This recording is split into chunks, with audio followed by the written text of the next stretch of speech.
Hello everyone, this is Rick. Welcome to an episode on the Turkish invasions.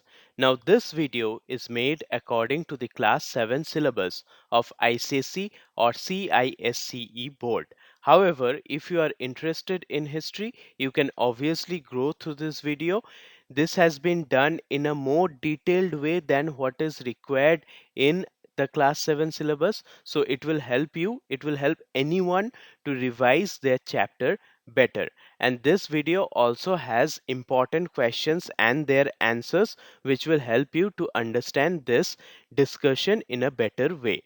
So, without doing any delay, let's begin. The Turks. We are going to know who were the Turks.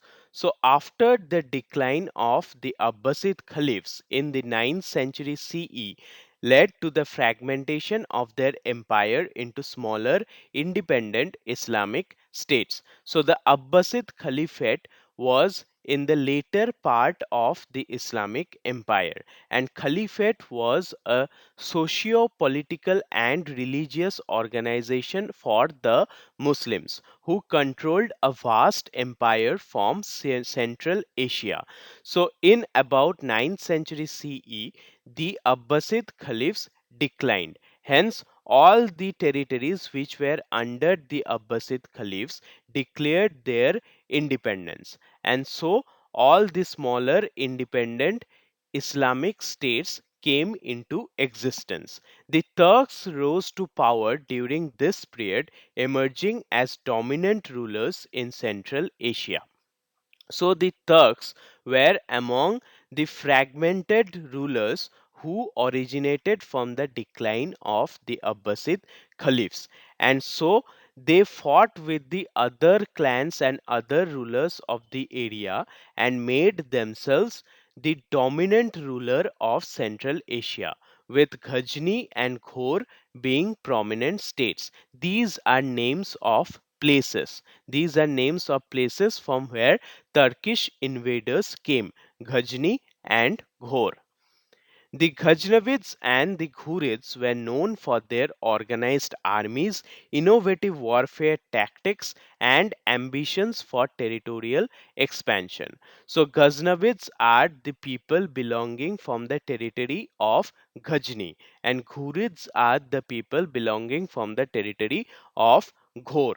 They were people who had very much organized and disciplined armies. Their technique of warfare was also innovative, and they were very much practiced in wars, and they also had motive or ambition to expand their territory.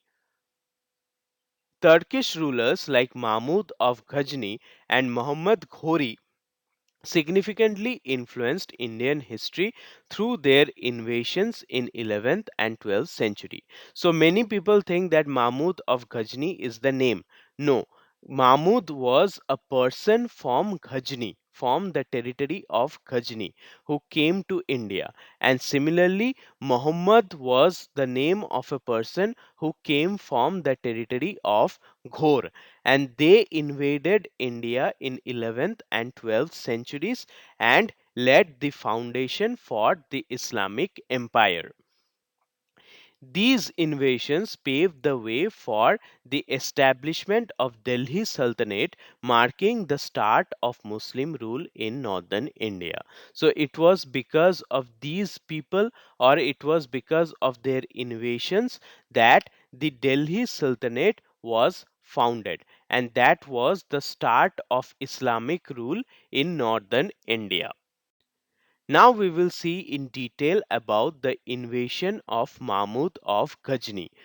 Mahmud of Ghazni 971 to 1030 CE invaded India 17 times between 1001 to 1025 CE, targeting its immense wealth. So India was the wealthiest part of the world at that point of time, and Mahmud of Ghazni came to India 17 times. He came for what? He came for the wealth of India. He came for the riches of India. And between 1001 to 1025 CE, in approximately 24 years, he invaded India 17 times repeatedly.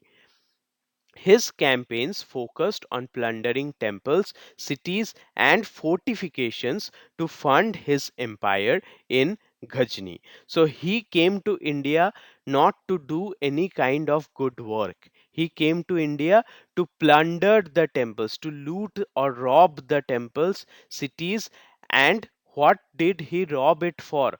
What did he do with all the wealth which he had looted from India? He invested it in his own empire of Ghazni and built fortifications there in his own empire.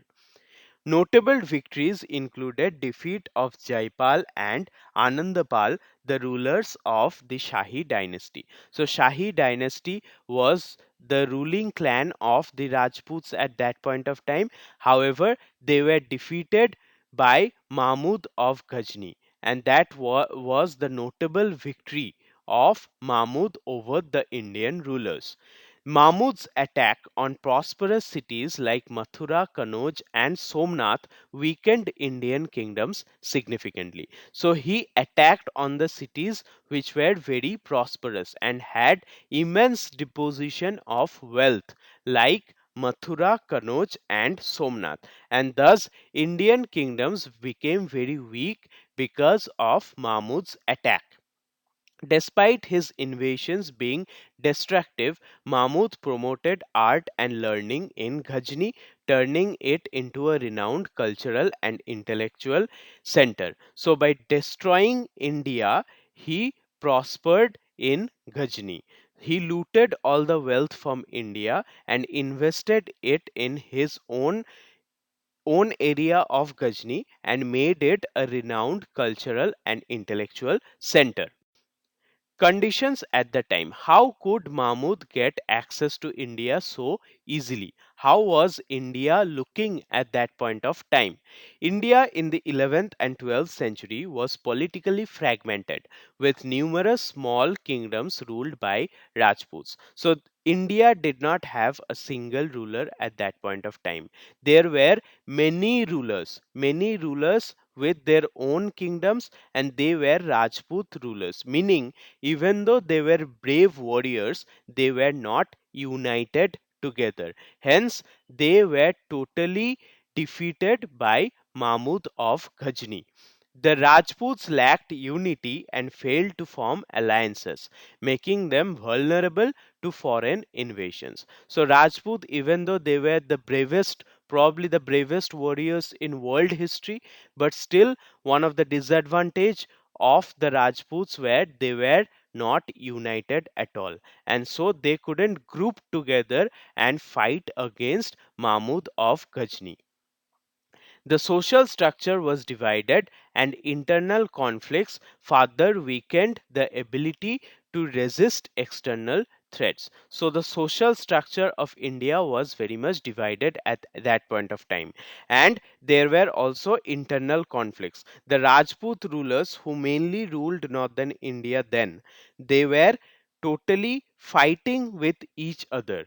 They were fighting with each other instead of grouping together and fighting Mahmud of Ghazni. So, thus, they were totally divided, and thus they couldn't resist to external threats by Mahmud. The immense wealth of Indian temples and cities attracted invaders like Mahmud of Ghazni and Muhammad Ghori. So here is an extra information. What do you mean by ancient Indian temples? Many people think that ancient Indian temples was a place where God was worshipped. Yes, it is true, but it was not only a worshipping place for the gods. Temple functioned as offices. They functioned as educational institutions also. They functioned as institutions of health also, and also sometimes they functioned as shelter for people at the time of disaster. They were also banks. People did not keep the money in their houses, just like we don't keep the money, all of our money we don't keep in our houses, we keep it in banks. So that time temples functioned as banks also. Hence, they had a lot of wealth of the people in the temples. Advanced military techniques, superior cavalry, and efficient administration gave the Turks a significant advantage over Indian rulers. So it was because of the advanced military techniques and very well performing cavalry. Cavalry means soldiers who traveled on horses. So their efficient administration gave rise to efficient cavalry, and their military techniques were also better than the Indian rulers. Thus, they could conquer the India because it was divided and because their army was superior.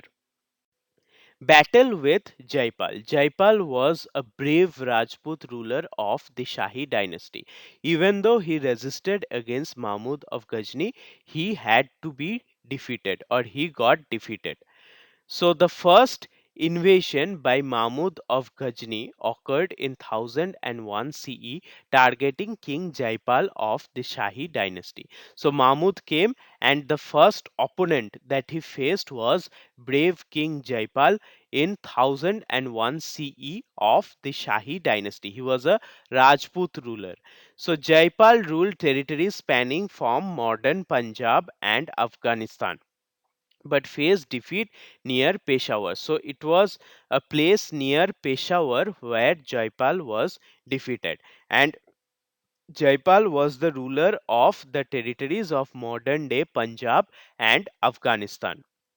Despite mobilizing 15,000 soldiers, Jaipal's forces were overwhelmed by Mahmud's organized army and superior tactics. So Jaipal had 15,000 soldiers in his army, but still he was defeated because Mahmud's army was better organized and had superior technology.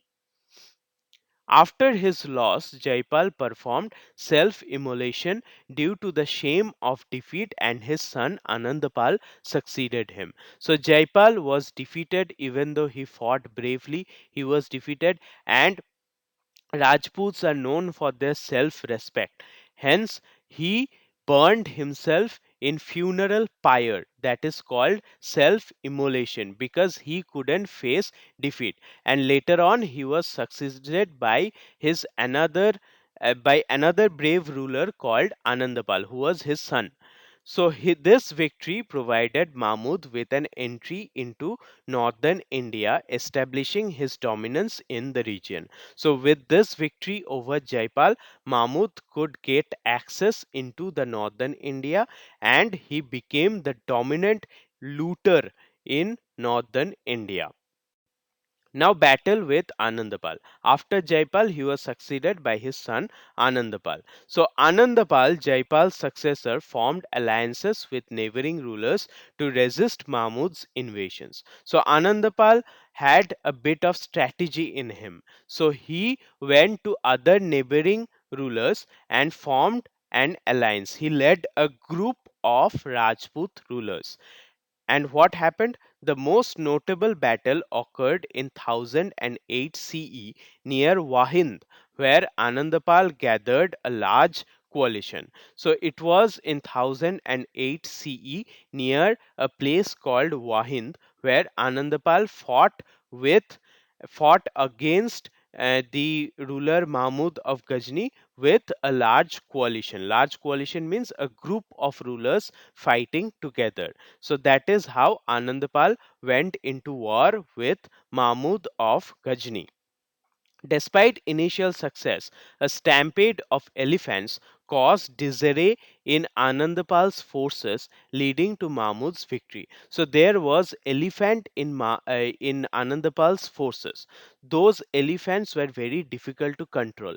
Despite Anandapal was winning the war at first. Okay, Anandapal was winning at first, but suddenly his elephants went out of control.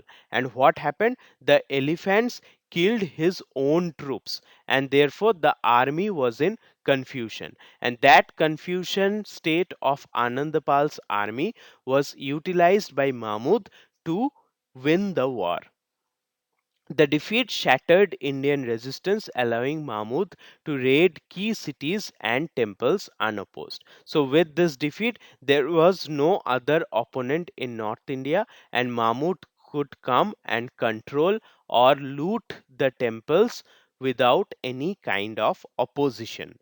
The loss of these battles marked the decline of the Shahi dynasty and strengthened Mahmud's control over northern India. So, with this battle, with the defeat of this Anandapal in the Battle of Wahind in 1008 CE, we see that the Shahi dynasty declined. The Rajput power declined, and Mahmud could control northern India. Now, as I have said, that Indians stored most of their wealth in the temples because temples acted as bank also. Hence, Mahmud's target to get wealth was from the temples, and he is known for his famous attack on the Somnath Temple. In 1025 CE, Mahmud of Ghazni launched his most infamous raid on Somnath Temple in Gujarat. So he attacked one of the most holy place of Hinduism is Somnath Temple, and he attacked there and raided the temple in Gujarat. So the temple was a major pilgrimage site and a symbol of wealth with treasures amassed over centuries. So for centuries this temple had existed, and it was the holiest site for the Hindus, and all the Hindus from all over India went to that temple to worship Lord Shiva, and it was a symbol of wealth.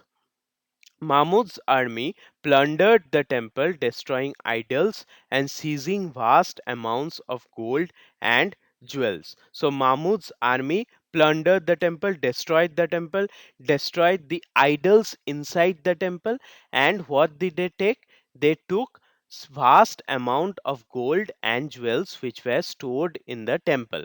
Contemporary accounts state that over 50,000 defenders were killed in assault. So the historical accounts of that period, that point of time, tell that 50,000 defenders of the temple were killed in the attack by Mahmud of Ghazni.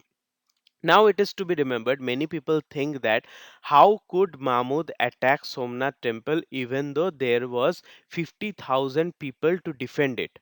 So you must know these 50,000 defenders were not soldiers. They were common people. They loved and respected their God, and so with whatever little things they had, they went forward to defend the Somnath temple against Mahmud's attack. And these 50,000 defenders were mostly women were also there, old people were also there, and untrained soldiers or untrained people were there who did not even have any weapons. So they fought barehanded against Mahmud's army, and 50,000 of them were killed in the assault. The attack on Somnath is remembered for its brutality and marked the height of Mahmud's invasions into India. So he did not only take money from India, he attacked the temple and he destroyed the temple, which it was not needed. It was not needed to destroy the temple. He could have just taken the money and gone away. But he destroyed the temple and he killed all the people in and around the temple. So this attack is remembered for its brutality and violence. Now, why is Somnath temple important in Hindu culture? Somnath is one of the 12 Jyotirlingas and holds immense spiritual significance in Hinduism. So there are 12 places all over the Indian subcontinent where Lord Shiva is worshipped, and those 12 places have Jyotirlingas. So Somnath was one of the 12 Jyotirlingas, and it had huge spiritual significance in Hinduism. The temple was a center of Shaivism, drawing pilgrims from across India for centuries. So, for centuries, it was a place of Shaivism. Shaivism means where Lord Shiva is worship. The philosophy in which Lord Shiva is worshipped is called Shaivism. So it was a center of Shaivism where people from all over India came and worshipped. It symbolized the architectural and cultural grandeur of ancient Indian temples. So it was one of the most beautiful temples of ancient India and is memorable for its architecture and cultural significance. Somnath's destruction by Mahmud was seen as an attack on Indian religious pride and identity. So, Indians were very proud people. They had a lot of self respect and they worshipped their god with their life. So, attack on the Somnath temple was an attack on Indian religious pride and identity. Despite repeated attacks, the temple was rebuilt several times, showcasing the resilience of Hindu culture. So, this is a thing we can learn from is that even though Somnath temple has been destroyed many times, it has also been restored the same number of times. The Somnath temple that we see today is a result of repeated restoration which happened because of repeated attacks. So, this is a symbol of Hindu resilience. Motive of the invasions. Why did Mahmud attack India? Mahmud of Ghazni's primary motive for his invasions was economic, plundering India's wealth to finance his empire and strengthen his hold over Central Asia.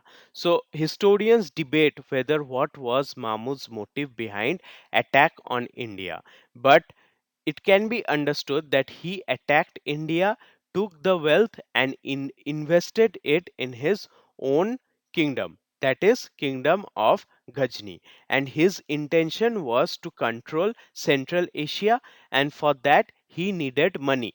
Now, money could have been obtained with the help of business also. He could have traded with India if he actually wanted money. But he did not do that. He plundered and looted and massacred the Indians for his own selfish motives.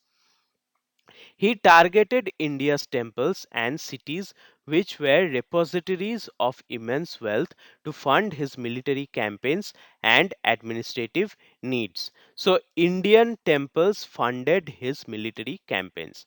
To become the ruler of Central Asia, Mahmud of Ghazni needed a huge army, and that army was only possible with the help of a lot of money, and that money he got by looting and destroying Indian temples.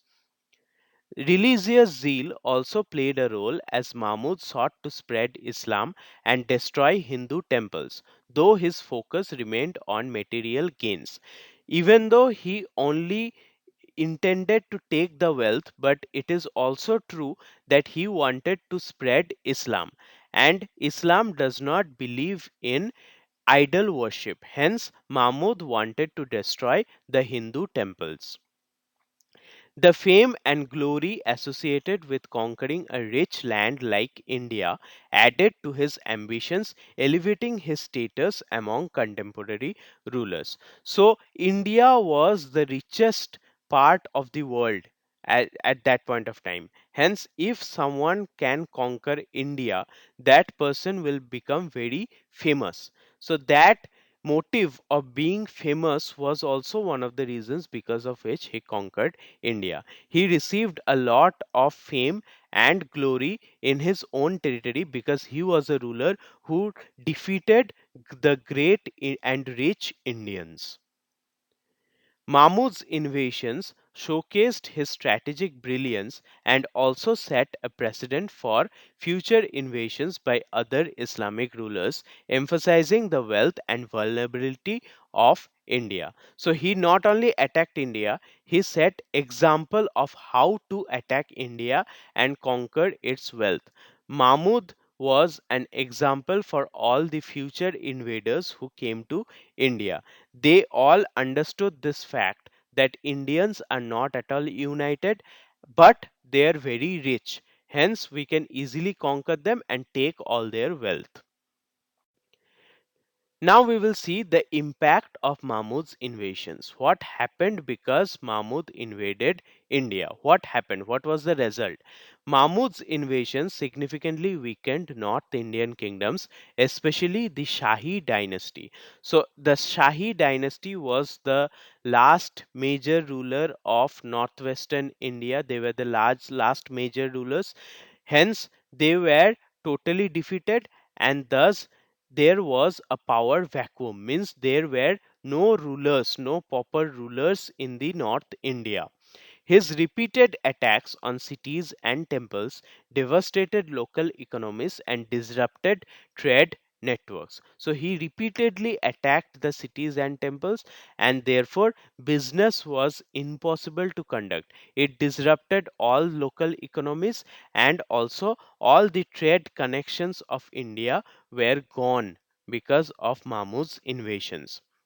The plundered wealth helped transform Ghazni into a cultural and political hub renowned for its art, architecture, and education. So, by looting India, he funded his own kingdom, and thus Ghazni became a political and cultural hub which was known for its art, architecture, and education. These invasions exposed the disunity among the Indian rulers, paving the way for future conquest, including Muhammad Ghori's campaigns. So, from these invasions, whole world came to know that India is very easy to conquer, and Indian rulers does not have any kind of unity. So that factor of disunity among the Indian rulers was exposed to the world through the invasion of Mahmud of Ghazni. Despite the distraction, Mahmud's raids introduced India to Central Asian art, culture, and technology, though forced interactions and subjugation. Invasion of Muhammad Ghori. So, Muhammad Ghori was the next great invader into India. Muhammad Ghori, unlike Mahmud of Ghazni, aimed to establish long term rule in India rather than just plunder. So, Muhammad Ghori did not come to India to loot India. Even though he looted a lot, I won't disagree with the fact. He looted a lot from India, obviously, but his intention was not to go from India. His intention was to stay here, rule here, unlike Mahmud of Ghazni, who did not have any intention to rule here. Starting in 1175 CE, Ghori launched systematic campaigns to conquer northern India, focusing on strategic areas like Punjab and Delhi. So, he started his invasions from 1175 CE, and his invasions were very much planned. It was very much systematic and planned, and he repeatedly attacked India in order to conquer northern India. And what was his focus? Areas like Punjab and Delhi. His victory in the Battle of Tarain in 1192 CE against Prithviraj Chauhan was a turning point marking the decline of Rajput power. So his famous battle against Prithviraj Chauhan in 1192 CE, where Prithviraj Chauhan, even though fought bravely, was defeated, and with that there was a decline in the Rajput power, and Muhammad Ghori became the ruling power in Delhi. Ghori established strongholds in India, delegating governance to trusted generals like Kutubuddin Aibak. So he himself did not directly rule in India. He went back to his place in Ghor, and he entrusted his general Kutubuddin Aibak to rule India on behalf of himself. These invasions laid the foundation of Delhi Sultanate, marking the beginning of new era of Muslim rule in India. And thus, with the defeat of Prithviraj Chauhan and coming of Muhammad Ghori, the first Muslim rule in India started with the foundation of Delhi Sultanate. Now, how was the battle with Prithviraj Chauhan? Muhammad Ghori fought two major battles with Prithviraj Chauhan, the Rajput king of Delhi and Ajmer. Now, Prithviraj Chauhan was not a mere king. He was a brave warrior and was very much organized strategically. So, he was one of the greatest Rajput kings ever to have ruled in the subcontinent. And his rule was in the area of Delhi and Ajmer. So in 1191 CE, the first battle of Tarain ended in Ghori's defeat as Rajput forces outmaneuvered his troops. So in the first battle of Tarain, Prithviraj Chauhan won and it was a decisive victory. Ghori had to flee from India. It was such a defeat for Ghori, and this happened because the Rajputs were more advanced fighters in the first battle of Tarain. They fought more gallantly than the forces of Muhammad of Ghori. The second battle of Tarain, however, saw Ghori's victory due to superior strategy and discipline in his army. So, in the second battle of Tarain, Prithviraj Chauhan was actually betrayed by his alliances. He had a bit of friends left, but those friends betrayed him, and so he alone fought the second battle of Tarain. And Ghori, learning from his mistakes in first battle of Tarain, he improved a lot and could defeat Prithviraj Chauhan. Prithviraj Chauhan was captured and later executed, symbolizing the end of Rajput dominance in northern India. So Prithviraj Chauhan was defeated, he was captured, he was taken to Ghor, and there he was executed. And that was the end of Rajput dominance in northern India. These battles highlighted the superiority of Turkish military organization over the fragmented Indian kingdoms. So the most negative thing about Indian kingdom was that Indian kingdoms were never united. And the most positive thing about the Turkish invaders was that they learned from their first mistakes. Just like Muhammad of Ghor got defeated in the first battle of Tarain, but later on, just a year later, in the second battle of Tarain, he defeated Prithviraj Chauhan. So Prithviraj Raso, attributed to Chand birthday, is a semi-historical epic detailing the life and exploits of Prithviraj Chauhan. So this is a biography of the great Rajput ruler Prithviraj Chauhan written by Chand birthday, and it is semi-historical epic. All the exploits and character of Prithviraj Chauhan has been described in this text.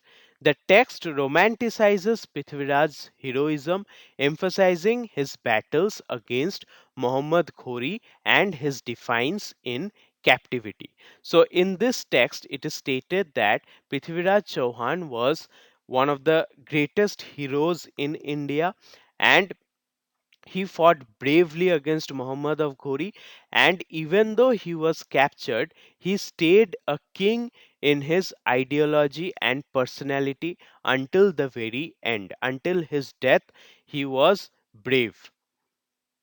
It narrates how Prithviraj killed Ghori using his archery skills while blinded, though this account is debated by historians. So it is stated in Prithviraj Raso that after Prithviraj Chauhan was defeated, Muhammad of Ghori took him to the territory of Ghori in Central Asia. And there Prithviraj Chauhan was tortured with his eyes being blinded. He was made blind, and even though he was blind, Prithviraj somehow managed to shoot an arrow into Muhammad Ghori and killed him. He could shoot the arrow with the help of his superior archery skills and his hearing ability. He could shoot arrow on the direction of sound. So he discovered Muhammad Ghori's voice and he shot arrow in the direction, killing him. The Raso is significant for its portrayal of Rajput valor and resistance against foreign invasion. So this text is very much significant because we know the character and valor of the Rajputs against the foreign invasions. Despite its historical accuracies, the work remains a cultural symbol of Indian pride and heroism. So this is an evidence of how much self respect Indians had, and it is a cultural symbol of Indian pride and heroism. Now, foundation of Delhi Sultanate. How Delhi Sultanate originated. Muhammad Ghori's conquest in northern India set the stage for the establishment of Delhi Sultanate. So, Muhammad Ghori conquered northern India and he established the Delhi Sultanate. After Ghori's assassination in 1206 CE, his general Kutubuddin Aibak became the first Sultan of Delhi. So Ghori was assassinated in the territory of Ghor in Central Asia in 1206 CE. Now this assassination was probably done by Prithviraj Chauhan himself, and that point of time, Ghori was not directly ruling India. He placed his general Kutubuddin Aibak. So after Ghori died, Kutubuddin Aibak said that I am my own boss. And so he established the Delhi Sultanate, becoming the first Sultan of Delhi.